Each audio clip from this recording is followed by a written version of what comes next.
After all, I have no other choice. The coercion of the markets is irrelevant in the matter. As long as even if I have no other option. Property rights above all else. Hell yeah. Standing on business, final boss. Yeah, it's crazy.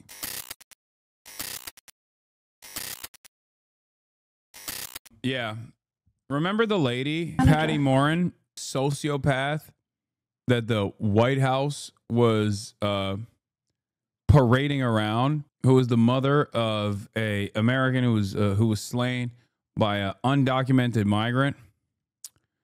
And she basically has been getting paraded around to keep Kilmar Brega Garcia in El Salvador, despite the fact that Kilmar Brega Garcia is a whole ass different individual than the person that killed her daughter. Yeah. Remember when I told you she's a fucking scumbag and a monstrous piece of shit? Well, there's more to that story. Okay? I said she was a scumbag, monstrous piece of shit because she was using a horrible thing that happened to her daughter to basically fucking do white nativist immigration policy. She was like, yeah, my daughter was killed by an undocumented migrant, so we should, you know, deport every migrant in general to this concentration camp, as though every other undocumented migrant somehow is responsible for this, the actions of this one individual. Okay. And yeah, there was a chatter who mentioned the whole family's up. Well, it turns out there's a lot going on with this family.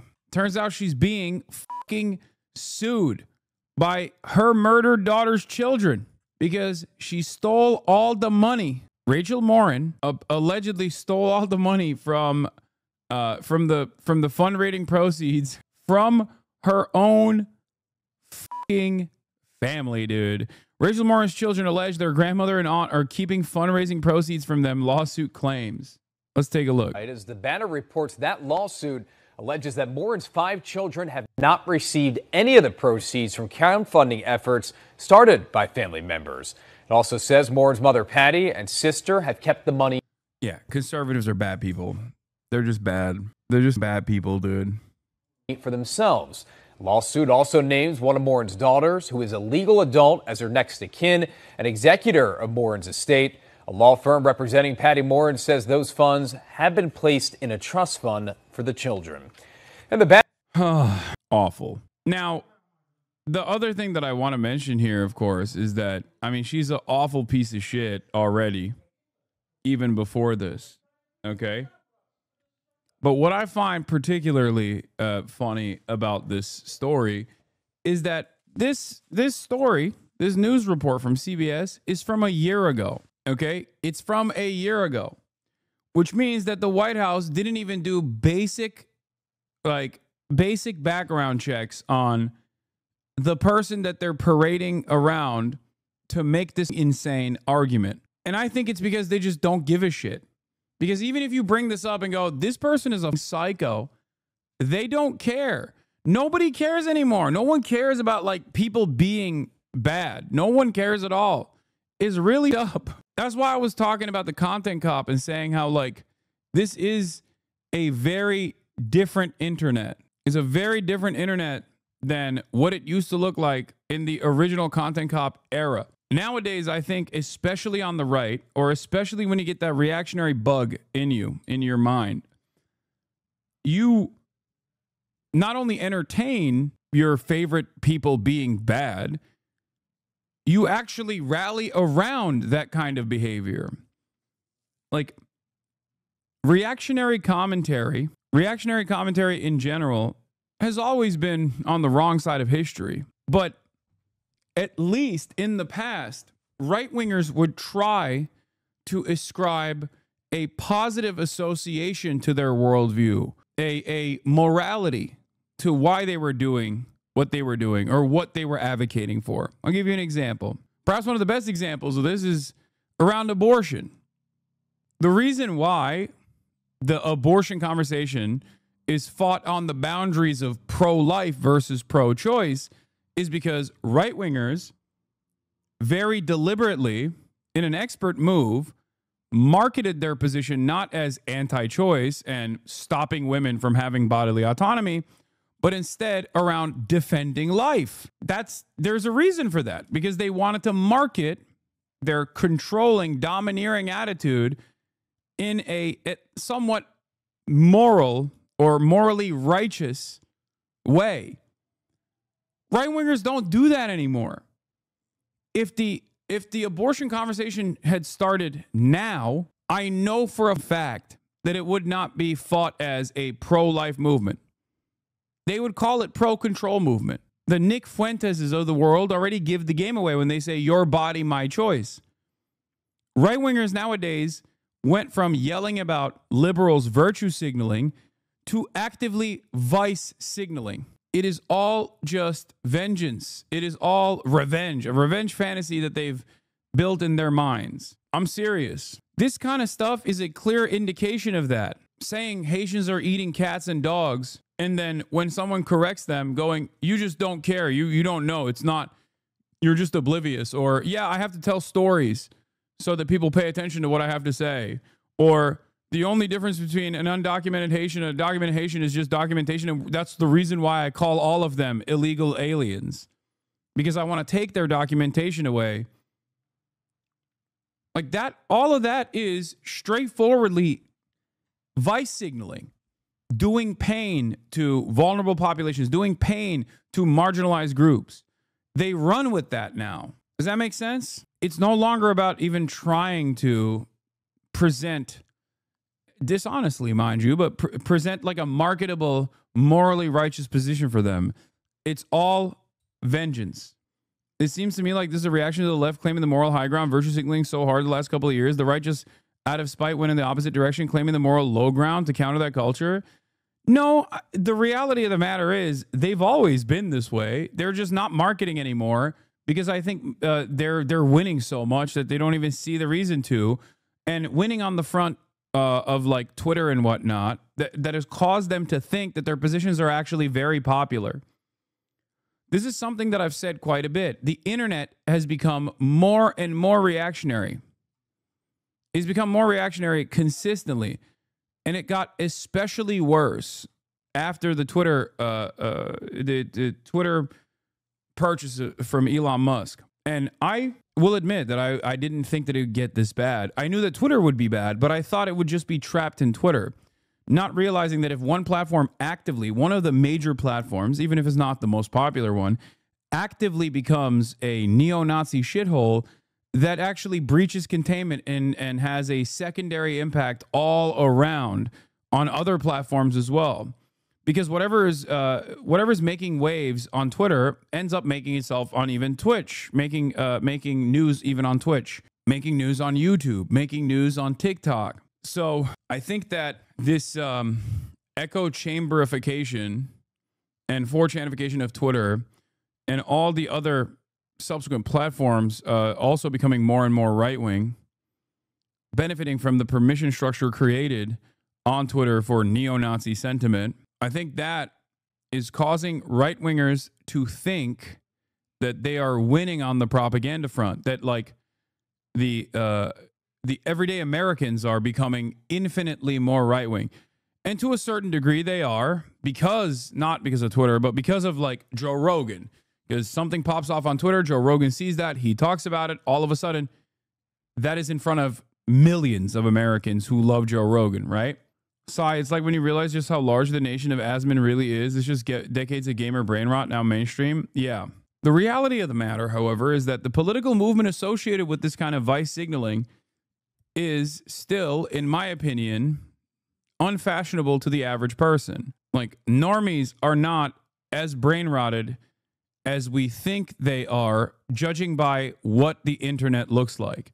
This isn't to say that normies haven't become more reactionary over the past couple of years, especially in the past decade, but by and large, what pops off on Twitter right now in the real world is still considered repulsive. An example of this is Elon Musk's ridiculous behavior in Wisconsin and how that led to the defeat in Wisconsin. If you were to look at Twitter as a metric of success, if you were to only look at Twitter to judge how Elon Musk is perceived by the broader electorate, you would get a very different attitude. Your understanding of the world, if shaped by Twitter, would be completely broken. In the real world, you ask people what they think about Elon Musk, they fucking hate him. They talk about assassinating him, like openly. They talk about assassinating him on Twitter too, but by and large, Twitter is his website, and he has very selfishly turned it into a website that will give him unlimited praise. But make no mistake, Twitter still very much is not real life. Anyway, a Minnesota man was arrested and handcuffed at his workplace by ICE and thrown into detention. ICE had secretly revoked his visa without telling him and then arrested him for overstaying that visa. He wasn't even sent a notice telling him what happened. That's crazy. Fantastic stuff overall. Just unlimited cruelty, man. What the fuck are we doing? Speaking of which, I do want to talk about liberals briefly because the libs have been popping off. Here is Nicholas Decker, GMU Econ PhD student, liberal, Aspie. I post interesting papers, Michael Kermerstan. Now, make no mistake, this person is one of the most repulsive style of annoying, smarmy, elitist liberals out there. And I will tell you exactly why I feel this way.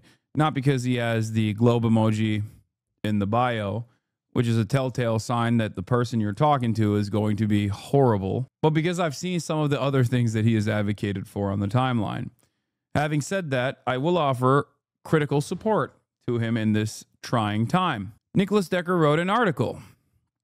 When must we kill them? Evil has come to America. The present administration is engaged in barbarism. It has arbitrarily imprisoned its opponents, revoked the visas of thousands of students, imposed taxes upon us without our consent, and seeks to destroy the institutions which oppose it. Its leader has threatened those who produce unfavorable coverage and suggested their licenses be revoked. It has deprived us, in many cases, of trial by jury. It has subjected us to a jurisdiction foreign to our Constitution. And then it goes on and go on. Now, basically, the argument that he's making in this situation is, when is the appropriate time? When is the time to take matters into our own hands? Now, this is very different than the liberals of my heyday, okay? Hashtag dark woke. Liberals of the past Trump tenure had a very different attitude. They would be like, oh, Antifa is bad. Punch a Nazi. Let's talk about the ethical considerations here. How dare you? This is violent. That kind of thing. And now they're becoming dark woke. But the argument, or not the argument, but the story for this dark woke soldier doesn't end there. It simply begins there. In the aftermath of this article going viral on Twitter, Nicholas Decker, of course, got a visit from Secret Service, or I believe the Department of Homeland Security. Where is it? Where is it? He's not a liberal. He's a classical liberal, libertarian. Yeah. I know. You're right. I should clarify. Now, what's interesting about this is that there's a photo of it too. Secret Service came by and we had a lovely chat. Discussion touched on many points with an amicable resolution of differences. Conduct is fully legal. Here's the picture of it. Now, not only did he post this photo of it, it doesn't even end there. It doesn't even fucking end there. Also, look at this stance, dude. Oh my God, it's hilarious. Okay, it does not end there. People apparently were swatting the wrong house. So he literally posted his address. He went up and was like, no, this is my actual address. If you want to come and kill me, or if you want to swat me, swat the right address. Don't fucking harm my family or whatever, which I thought was extra crazy. But in the aftermath of this bold, brave, radical stance, he got evicted, which I would normally not laugh at. That is no laughing matter that this person is getting fucking swatted so hard his landlord is like, we got to kick you out of here. It's bullshit, right? Except because he's a fucking libertarian and also a prolific poster as a libertarian, after he wrote this update, we very quickly found out his point of view on this sort of thing. Update, internet lunatics. My landlord has evicted me on account of your threats. In other news, does anyone have a spare room? Permanently, says Slazak. He responds, yep, permanently. She wants me to make very clear that I do not reside at that address as well.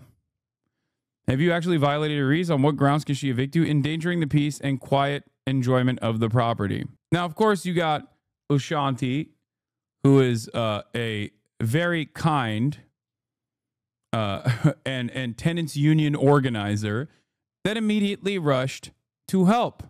Hi, Nicholas. I'm not familiar with the laws in VA, but it seems dubious to be served with a nuisance eviction you are not at all responsible for. Have they actually filed this in court or just served you with a notice? She's trying. She's trying to help him. Let's take a look at what he has to say about tenants organizers and tenants rights lawyers in general. Oh, that's right. Dean Preston is a tenants rights lawyer. So what is it that he's done? In the long run, make people homeless. Providing a lawyer to contest eviction simply drags out the process. When renting is riskier, those who are poorest get cut out entirely. To which he responded with, this is correct. I respect it. I respect a libertarian who literally recognizes his place in the peasantry that still says, my lordship demands his awesome power. Prima nocta, my lord. Have my first wife on the night of my marriage. Incredible.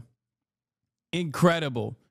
This guy in Ancapistan being sold into sex slavery is like, well, my lordship has ordained it. After all, I have no other choice. The coercion of the markets is irrelevant in the matter. As long as even if I have no other option. Property rights above all else. Hell yeah. Standing on business final, boss. Yeah, it's crazy. Deflower my wife, your lordship. Your wish is my command. He said property rights over human rights in the process of having his rights being violated. Yeah, I love the mind of a libertarian. We must kill the president, but I mustn't wrong my landlord. Like how? For him, he's like, the procedural and norms violations are so severe. That's the only thing he's mad at. He's mad at Trump eroding cons and procedural norms. If Trump was doing this within the boundaries of procedural norms, he'd be like, it's fine. Just like his fucking landlord.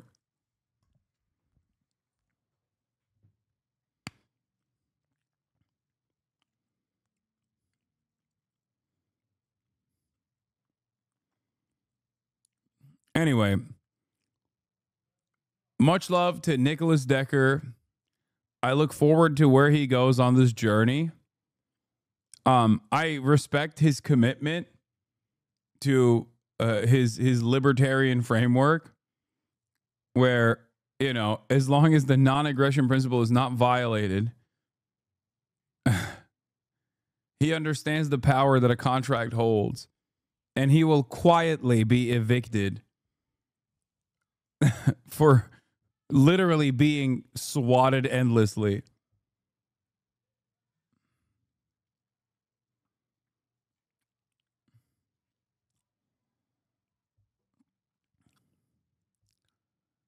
Anyway, unique character interactions like this make the campaign so much more memorable. I'm going to do his quest line in New Game Plus.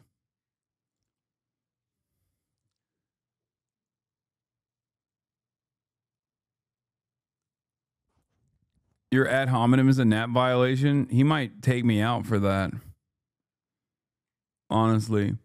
Libertarians are so fucking insane. They're the most wild libs. Yeah. You know, you can't help but respect it to a certain degree. You know what I'm saying? Oh.